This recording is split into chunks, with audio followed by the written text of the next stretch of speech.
everyone, and welcome back to another Sims 4 speed build. So I've decided I think I've got a bit of a schedule going on. So what I've been looking at other YouTubers because I never really looked too deeply into their schedules. I just kind of watched whenever I could. But I think I've come to an idea of what I want to do in terms of scheduling. So I think I'm going to aim to do it every other day. So today you get an upload, and then tomorrow will be a break, and then you get another upload, and so on and so on.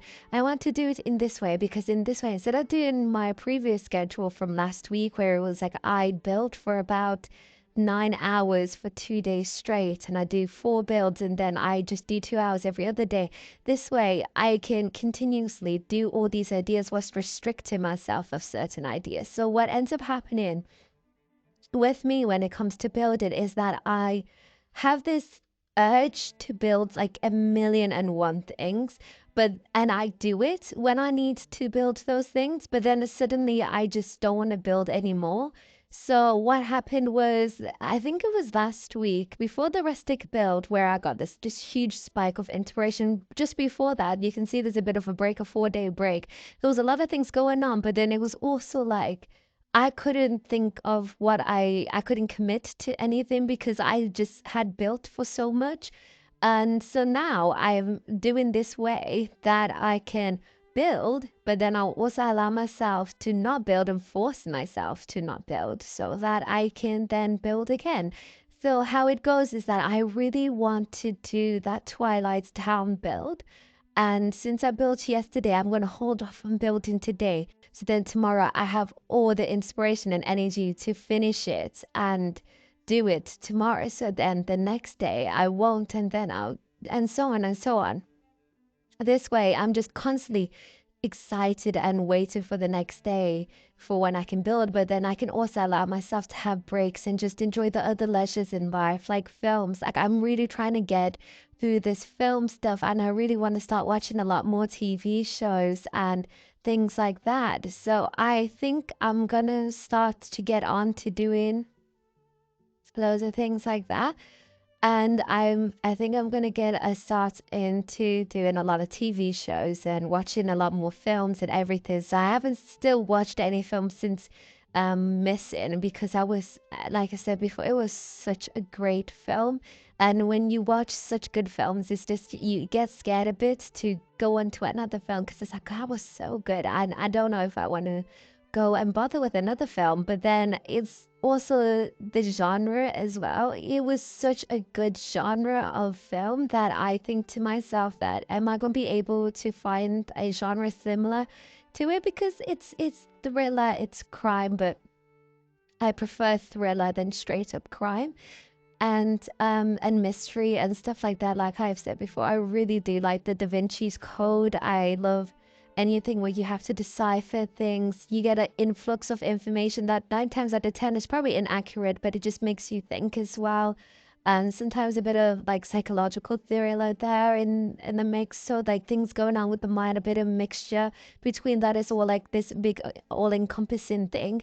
But I also do love blockbusters as well. I love thrillers, but I love blockbusters. My all-time favorite, as I've said before with the dystopian city build, my favorite all-time cyberpunk build, my favorite all-time ever medium of film and TV will always be sci-fi and fantasy, but very closely will it be thriller.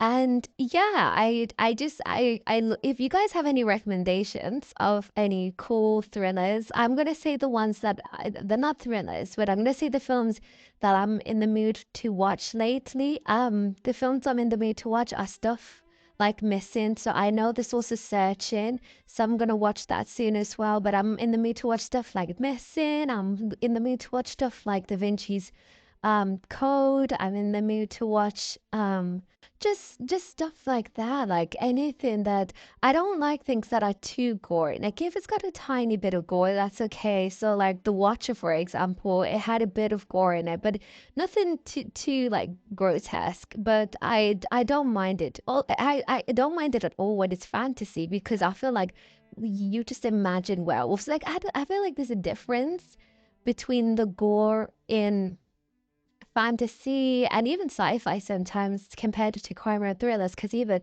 crime and thrillers, there's just this, it's not real, but there's this element of it could happen. And with sci-fi, the funny thing about it is that generally that could happen as well, because a lot of things that we used to envision as sci-fi back then has slowly started to come to be, and that's the beauty of it. Oh god, I could go on a tangent for ages about how much I love sci-fi. But yeah, and not to digress, but if you guys have any recommendations of the types of films I've just said to you, please comment down them below. I'll create myself a little watch list of stuff like that, because I do have a huge watch list. A lot of my friends have suggested to me a lot of films to watch, but a lot of them are not necessarily what I'm in the mood for right now. And if the film, and if it's not necessarily Da Vinci's Code or anything similar to that, if there is any films that just generally my general idea is found family, and yeah, I just love a good, if it's got found family in that is instantly going to near the top of it. So in Missing, there was the part where Harvey, yeah, Harvey, he he was a driver, and he started to get to know the girl who was trying to find out where her mother was at. And they started to talk about their family relations. So like he really misses his son. And then at the end of the film, this is a spoiler, so just be aware of that. But at the end of the film, the mother, he's just skip like skip like 20 seconds ahead. But at the end of the film, the mother does say, your friend Harvey added me on like this messaging place, and I could just see that he could potentially become his stepdad. And I was really excited about that because he really played into the father role. And I love found family for the sake of you become this family through choice. And I think that is so beautiful, because we don't, I don't know why, but it's my favorite element. Not even just family. I do love a general good, like maybe the audio family films, but the thing is about family specifically is because it's through choice, it's not through obligation. And I think that's what my favorite thing is about it. I love it so much due to you see these parents just adopt these kids because they want those kids, not just because of the sake of, well, to be fair, there's also like, I'm not talking about real life, I'm talking about films, but there is sometimes in films where they just adopt kids just for the sake of adopting kids and saying they want to be a parent. But I love the films that they adopt the kid where they weren't even planning on adopting a kid. I can't think of it at the top of my head, but there is this other film where these, I don't even think they were a couple, I think they were just two normal people, and they end up meeting this one kid and they go on this really big adventure, and this kid has no family. I'm not talking about Transformers. I can think of Transformers, but I'm not talking about Transformers. But there's this one kid and they go on this really big adventure, and then over time they find out that this kid has no family. And then the two people, as they slowly start to fall in love,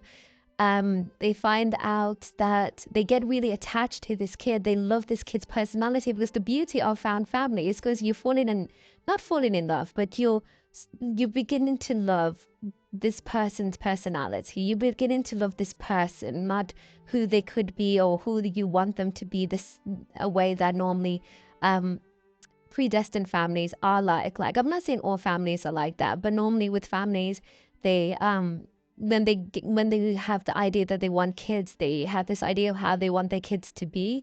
And it's with found family, I love it because they have no idea. They don't, because they don't even want kids. They have no idea how they want their kids to be. So then when they end up meeting someone, they're like, I care about you, I love you, that I want to take care of you. And if one day I am deserving enough for you to call me your father or your mother, I would appreciate that. But at this moment in time, I just want to make sure that you are safe and that you can grow up well, because I have come to love you as a person, not who you can be or what your role in my life is. And I just think that's so beautiful. There's certain instances of this. It's not just, it doesn't just happen in films, but what I've been I've been divulging into a lot of Batman DC type of media at the moment, and I've been slowly, because I've always knew like kind of slightly about Batman and the Robins and everything, but I've been trying to get to know them a tiny bit more, specifically Richard Grayson. I guess I don't know if I should say his actual name. It depends, because I'm now someone who gets monetization, and I don't know if I can say the actual name, but Richard Grayson, Nightwing, the first Robin, all of that. Wait, is he the first? Again, I'm still starting to learn all of the Batman universe and Robin lore, so I might get a few things mixed up.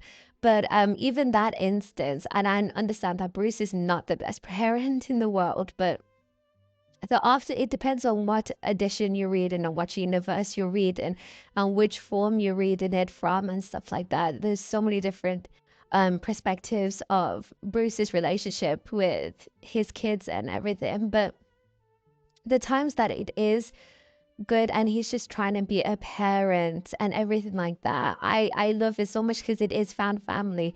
All of these kids, except for Damien, I think Damien is, but it was Damien, again, still learning the law, but I don't know if Damien was originally someone that Bruce was aware of, or if Damien was someone that Bruce later on found, because I know Damien's his biological son, but I'm not too sure if he knew of Damien or if Damien came along later on. I'm still trying to learn of all of this, but I love how Bruce just takes in all of these kids and gives them a home and really just cares for them because he has come to love them, not what they could be, because I don't think he was ever planning on having kids. I mean, the life he lives, I don't think he ever had the idea of becoming a parent, but he felt that I have the ability to support these kids and I have all this love to love these kids that I want to be a parent to these kids, not just be a parent, but parent these kids,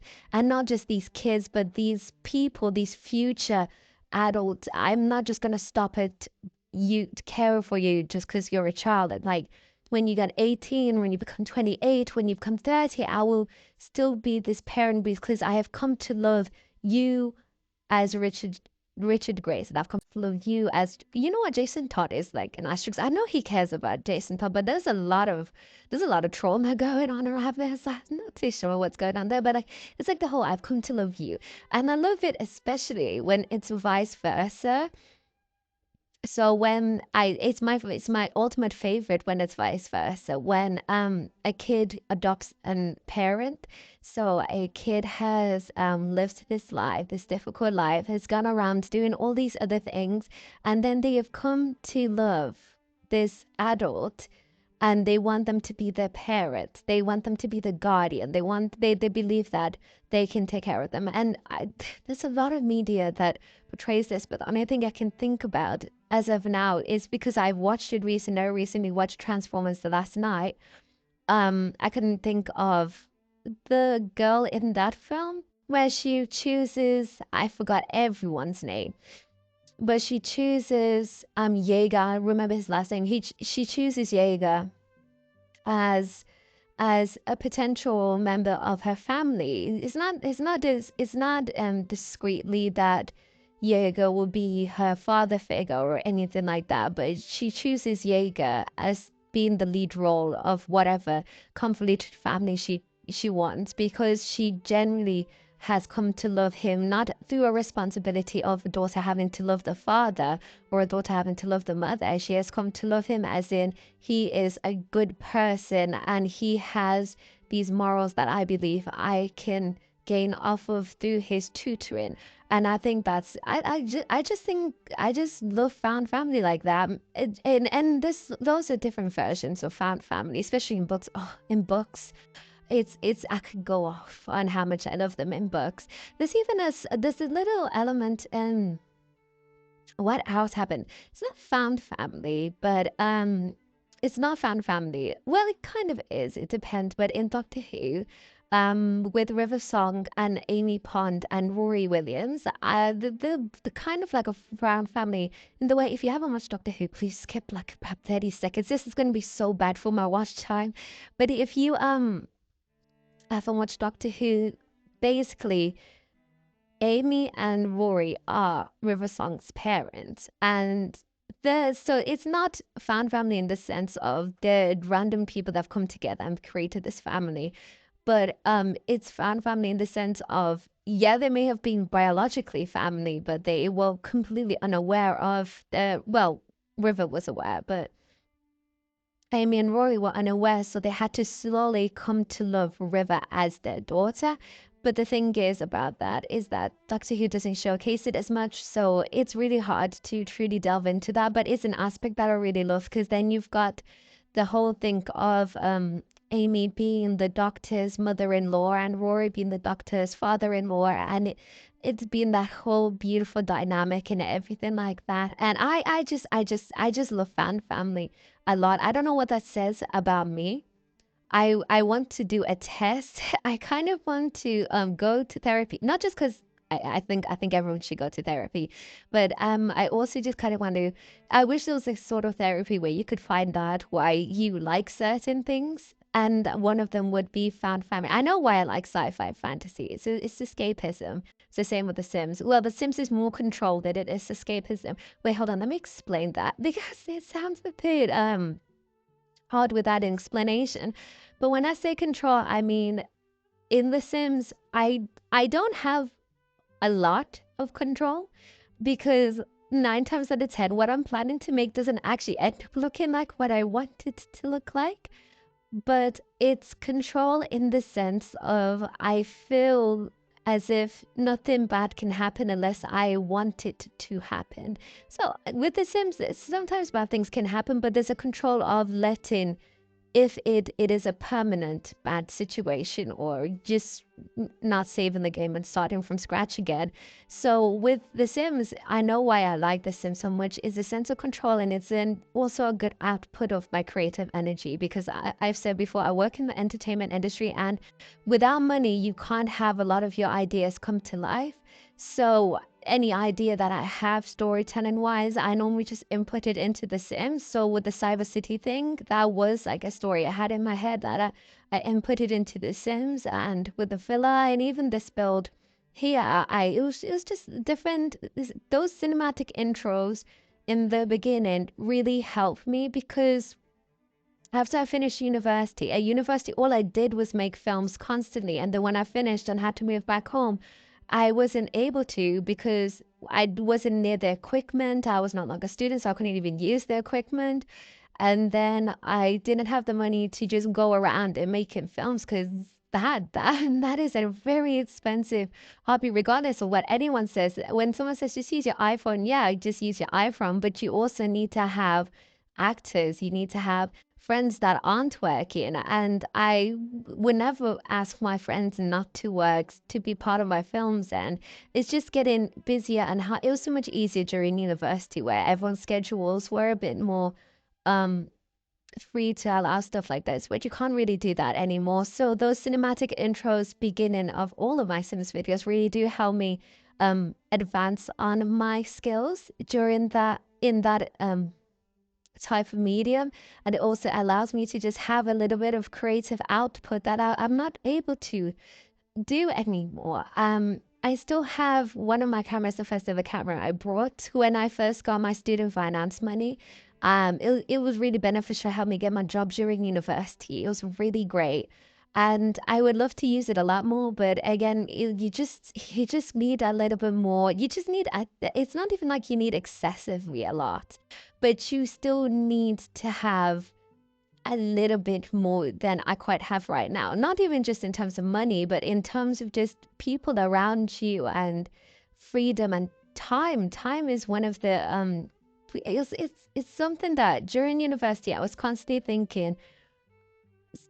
In first year and second year, I was constantly thinking, oh my gosh, I've got all these assignments and everything. I can't wait to finish. I'm almost finished. My final year of university, I was like, oh my gosh, I'm almost finished.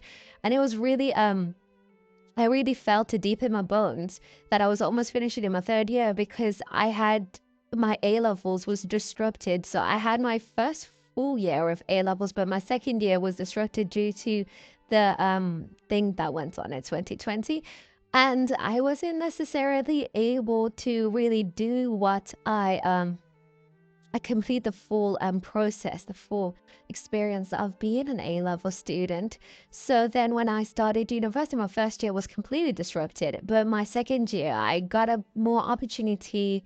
And then the second half of my second year, I got the full opportunity. Then all of a sudden, I'm already in my third year. And a piece of me was just, it was just lost because it was like, how can I already be in third year?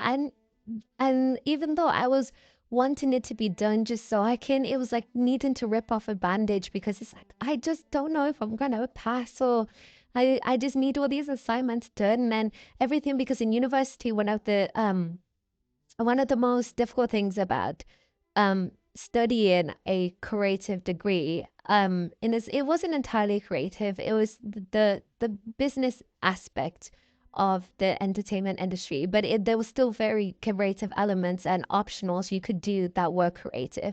And the difficulty of, there's not many difficulties within the creative degree. I do not think it's a difficult degree compared to a lot of other degrees, but one of the main difficulties I can think of about a creative degree is the fact that you are being judged on something that necessarily can't be judged on, especially when it was the business aspect. It was easier because it's like you can be right and you can be wrong. That's what it is. You can be right with your statistics or you could be wrong. There's no leeway in it. But when it comes to, I didn't do English literature, but even when you think of the English literature students, when you think of the drama students, when you think of the music students, and then you think of me and my entertainment, it was subject broadly entertainment students, it's like if I get a low grade, it's not because it's right or wrong. It's because there's an opinion based aspect to it. Like for example, you can do wrong camera angles, you can do wrong spelling for writings, and you can do all of that. But if it's like just the general idea was being critiqued and it was critiqued low, it was really detrimental to you because it was like you just feel like it's an attack on you rather than it's attack on your work because it's like, but that's not an aspect that I ever perceived could be graded, and now it's being graded and I don't know what to think anymore. So it was during your university, that's all I could think of is that I wanted to stop. I want the feeling of being critiqued to stop. And then when it stopped, I was like, I would rather have that than not have anything at all. Because now, at least I was being creative and it was going into something. And then after it stopped, it was like, I'm being creative and it's going into nothing.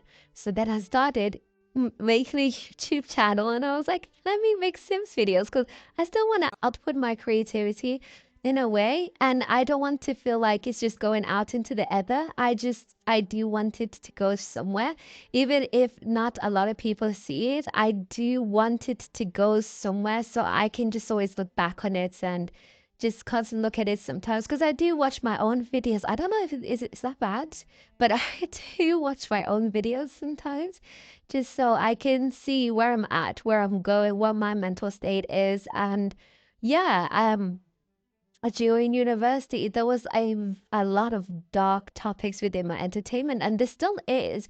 But in my Sims videos, I try to make them a little bit happier because I understand there's a lot of different people playing, and some people just want to escape away from the darkness of life and everything like that. So I do just try and make them a little bit nicer. But a lot of the builds are normally nicer than what the storylines within the builds are, and I will probably never tell you what the storylines within the builds are because they are horrendously horrible. But it's nothing compared to when I'm reading my books. The books I sometimes read the most tragic books ever.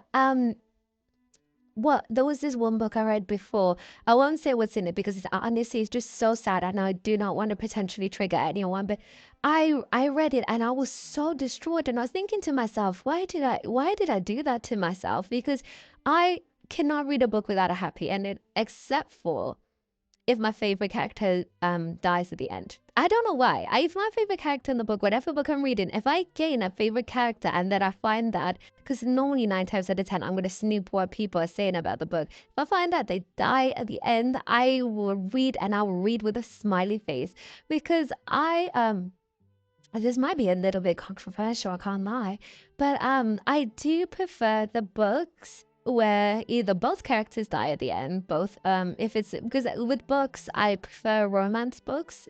I prefer it as a subplot. I think I've said this before. I prefer it as a subplot. I like there to be an overarching plot. So whether it's fantasy, whether it's sci-fi, whether it's crime, or there's thriller or mystery, but there has to be romance as a subplot, and it has to be a fully fledged romance. You can't just have it the way in films. The reason why in films I don't like romance 9 times out of 10 is because it's never fully fledged. So it kind of just feels like a throwaway. Like, for example, this may not be the best example for it because this was a really big throwaway. But in Transformers: The Last Night, the romance between the professor and Jaeger, it was just such a big thrower. Like, I get there was tension, but there was absolutely no need to push it as far as it was, because you could have allowed it to linger a bit more. Like, there's been 5 films. It could have been as I love slow burns. It could have been a slowly burning thing from previous films, but it kind of just felt a bit too head on with the film. So it was something that I just thought to myself, you could have developed the relationship between the girl and her, seeing him as a potential family member, then developing the relationship between the professor and Jaeger. And I think that would have been more beneficial, because then it just would have added something. It would have made more sense, because then it added to the previous film, where you could see that there was a bit of a tense relationship between him and his daughter. And now that he's facing someone else where he can truly not try again, because his daughter's still very alive and well, and he should continue pushing and trying with her, but just do better. And yeah, so I don't necessarily like it in films that much, unless that's the significant, that is well developed. Like, what film is okay? It's actually one of my favorite films is Tenet by Christopher Nolan, and I like that because there is no romance in it, because they could have easily created a romance in it, but they didn't, because it wouldn't have made sense, and it would have been rushed, and it wouldn't have been needed. Even you can also do a sub-level romance in a film, but when you can tell that they're trying to make that romance a pinnacle point, but it doesn't really like come through, then it can kind of feel a bit cheap sometimes. So I love that in Tenet, that you could see there was clear way that they could have made that relationship become romantic, but they didn't, because it just wasn't needed. That wasn't the focus of the film, and I love that about that film. But there are, like, for example, in Doctor Who, I don't really like it when they focus on a romance between the Doctor and a companion. Most of the companions I'm not the biggest fans of normally have a romantic relationship with the Doctor, not because I don't want the Doctor not to have a romantic relationship, because my number one all-time favorite fictional relationship is the Doctor and River Song. I absolutely adore them too. And maybe this is a little bit of, like, possessiveness of the Doctor only belongs to River or whatever, but there's also an aspect of since she's not a companion and she's not always in the TARDIS, their relationship is allowed to form a little bit better and more concise, and he can just remain friends with his companions, because companions also feels like his friends or her friend, and the companions also feel like colleagues sometimes. So it's like, I don't feel like those two relationships should mesh. But yeah, I'm coming up to the end of the video. I really did not talk about the builds that much. I was actually really, because I edited this video yesterday, but I didn't do the voiceover because I had no idea what I was going to talk about. And I'm looking out, I'm rushing. But yeah, it's a nice little base game build for all of. Oh, and I made it romantic after we talking about I don't like romance. See, me, I do not make sense at all. But yeah, here's a lovely little romantic base game, a pun that was very difficult to make. I hope you guys enjoy it, because I suffered a lot trying to make that. Because you base game players, you've got it. You've got to go. You've got a lot of imagination, and I understand it's a privilege for me not to just be using a base game, but you guys have a lot of imagination for what was provided for you. But yeah, thank you so much for watching the video. Thank you so much for allowing me to reach 1,300 subscribers. I'm really so humbled by everything you guys do. I've got a goal this week to potentially reach 1,400. 100 subscribers in a week is a lot to ask. Well, if we don't reach it this week, that's also okay. It's just a goal to keep in mind. But anyways, thank you so much for watching. Don't forget to like and subscribe. But if you don't want to, that's also okay. I appreciate you for staying this long listening to my ramblings. And also don't forget to leave a comment down below. I read all of your comments, the more the merrier. And I'll see you guys in not tomorrow, but the day after's video, which 9 times out of 10 should be the semi-detached. But yeah, I'll see you guys later. Goodbye.